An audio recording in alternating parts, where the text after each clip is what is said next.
Broadcasting to Stoke-on-Trent and the world. This is Six Towns Radio. I should have. Six Towns Radio, playing the mighty Alan Fletcher. So wrong, it's so wrong that it's right, and he is on the line right now. Hello, Alan, you okay? Hello, Alan. Have we lost him for a second? Hello, Alan, you all right there? Hello, can you hear me? We've got you. You're on, where are you? You're on the motorway? We're on the M25, yes. There's a wee bit of a queue caution going on here, so it's a bit stop-start. Yeah. We've just been up to Dunstable, actually, to see the panto at Dunstable starring young Ryan Maloney, Toadfish from Neighbours, and I can report to you that he is fantastic in it. He's very, very, very funny. It's one of the best shows I've ever seen in terms of panto. Wonderful. Yeah, I bet he's got a whole new audience. The people who didn't see him in Neighbours might have seen him on... he was on Big Brother, wasn't he, a couple of years ago? Yeah, he did Celebrity Big Brother last year. He was very well loved, came quite close to winning that, actually. And he was funny on that, but he shows his real skills as a comic in the Dunstable panto. It's very good. Oh, I do love a panto. I know you're in one as well. Tell us about your panto, Alan. Yeah, I'm doing Robin Hood and the Babes in the Wood down at Sevenoaks in Kent. It's just a fabulous town to be in, for starters, but the show is wonderful. I love it. I'm working with great people. Andy Abrams is in it with me, and Anna Kumble. We've got the comics, the name is Robert Pearce, and Anne Payne is in it as well as the comic. They're a great duo and very, very funny. So I'm having an absolute ball doing it, and it's been well loved by the audiences and very, very busy business. Yeah, you've done it for a few years now. Come over to the UK, do a panto, haven't you? Yeah, I have. This is my sixth. I actually haven't done one since Aberdeen in 2008. I've taken a bit of a break from it. It's really lovely to come back to it again because it's the sort of thing that, being back on stage, it really revitalises your acting chops, you know. Working to a live audience again is so wonderful. Of course, I do it with the rock and roll band, but that's such a different vibe altogether. And this is very disciplined and very enormous fun, you know. So, of course, I played the baddie, the Sheriff of Nottingham, so I spend most of the time getting booed.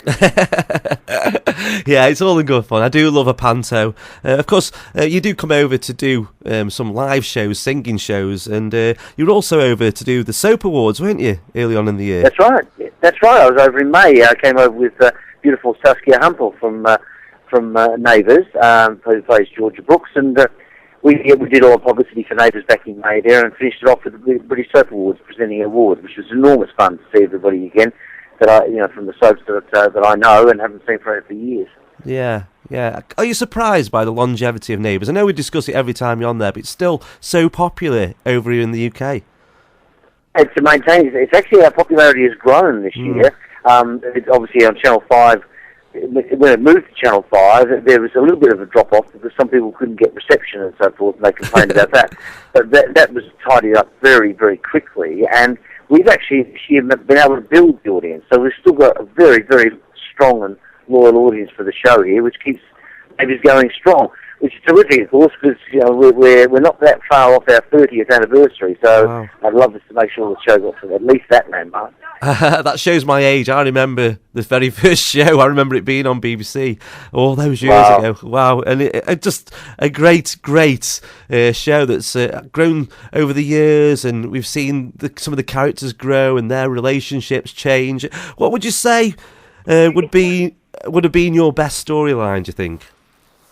Well, yeah, I think the ones that people will remember the most are, of course, the Sarah Beaumont affair, which lasted 2 years, and then that spectacular storyline with young Isabel Hoyland, where I ended up fathering a child with her, but because I was under the influence of a very powerful sleeping medication, I actually thought that it was Susan I was sleeping with. That was a fairly amazing story. So I think those two are probably the biggest stories I've been involved in. But my favourite stories are much smaller issues.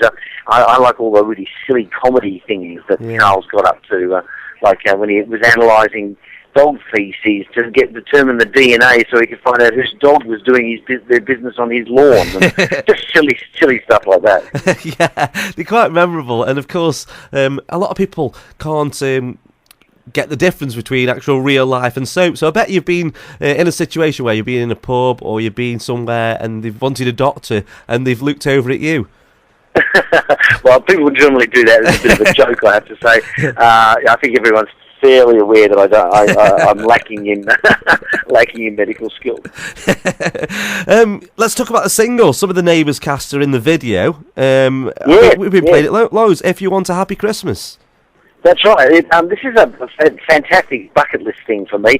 I love Christmas music. I'm a huge fan of it, and I buy, every year I'm buying more Christmas music. And this lovely girl, Laura Monahan, from a singing group called the Pacific Bells, came to me and she suggested that we do a Christmas cover for charity. And I said, look, you know what? Let's do a song, but let's do an original. So I wrote this song, If You Want a Happy Christmas, with a pal of mine, and it's in their style. It's an Andrews Sisters or Bing Crosby swing style song, deliberately because of their beautiful Andrews Sisters style harmonies. So it's been enormous fun to do. As you say, my Neighbours pals, Stephen Dennis and Chris Milligan and James Mason, came on board for the video, just to add a bit of interest there. And the song is obviously selling for this Christmas, with all my profits going to a cancer charity called Blue September. Yeah, you were telling us about that last year. Have you been doing more, getting more awareness for that? That's right, yes. Blue September is a charity I've been working with for over 3 years. They're in New Zealand, Australia, UK, Ireland, and America. And they're about raising awareness and funds for primarily cancers in men, although, of course, the money they do give to Universal Cancer Societies benefits everybody in terms of cancer research. But they're a terrific organisation because they are in all the principal countries where I would expect my song to sell. So, if I've got profit to be distributed, it would go towards the charities in each of those countries. Yeah. Are you full of festive cheer then? I know you like the songs and everything like that. Have you got really carried away with it this time? So, carried away with? With Christmas. Have you got carried away with it? Christmas. Christmas is huge for me this year with this song, I have to say. Besides the fact that I love the Christmas music and I'm singing it all the time, I now got my own song stuck in my head. Sometimes I wake up with it going around in my head. It's one of those earworm style songs that people tell me they hear it and then they can't stop singing it in their head, which is kind of encouraging. And I know there's a lot of love out there for the song, particularly on social media, and I'm really, really hopeful that people will get on board, particularly as we get close to Christmas now, and download the song. Yeah, definitely. Well, I played it, and not just because you've been on the show loads of times. I'm not just saying this. I really think it's a great Christmas song. It's very rare that an original Christmas song comes around nowadays. There's so many retakes of things and cover versions, but this is an actual great Christmas song. Like you say, so catchy. Thanks. That's really great, Terry. Yeah, that's how I wanted it to be. I wanted it to be happy, and the sort of song people can play at Christmas time and really bounce along to and sing along to. Because it's a pretty easy song to get your head around, and of course the charity angle is very big for me. Being able to do something where I feel like I've made people happy and given them some fun, as well as helping funding cancer research. Yeah. Well, I'll be playing that song over the festive period when I go out DJing. We had our Christmas party last night, and it's the first night I've had it for a while, and whoa, I'm feeling it a little bit today.